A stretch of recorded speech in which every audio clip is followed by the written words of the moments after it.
Now, the Bhagavad Gita is the story of Krishna and Arjuna. Krishna is the big self with a capital S. Sometimes we might call him God or creator or spirit or consciousness. And Arjuna is the great warrior, the archer, who is, we might say, the aspirant, the one who aspires to connect with the deep unity of the big self that he really is. But he's caught in separate consciousness.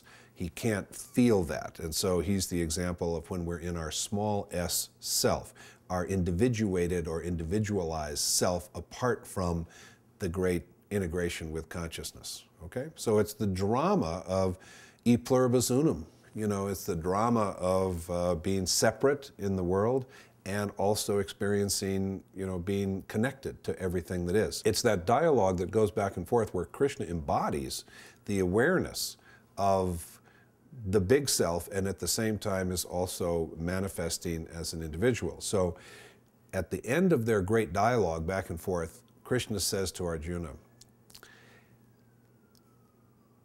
"Creatures rise, creatures vanish. I alone am real, Arjuna, looking out amused from deep within the eyes of every creature. Never let me go, Arjuna. Always keep me close, because I am more you than you yourself are." Then he says, "And the last obstacle that you must overcome, Arjuna, before you realize that you and I are one, is you must go beyond your preference for the good and your aversion to evil." That's the great conundrum. The preference for the good and the aversion to evil. We must go beyond either or thinking into this larger discerning reality that Rumi, the great 13th century poet, said so beautifully. There's a field out there beyond ideas of right doing and wrongdoing. I'll meet you there.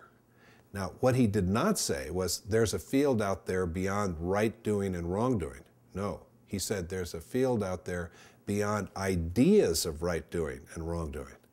This is often misunderstood because what's being advocated here with this new consciousness, we might call it a new mythical consciousness for the planet, is the understanding that we can keep our discernment about what's healthy and not healthy, and what's life-affirming and what's not, but at the same time not be caught in dualistic thinking. So that's the great game, is to actually advance our consciousness where we can be discerning and yet all-embracing at the same time. Like Mary Oliver said in her poem, "When death comes, I do not want to have died with an argument on my lips. I want to have always been a bride of amazement and a bridegroom that embraced all that is."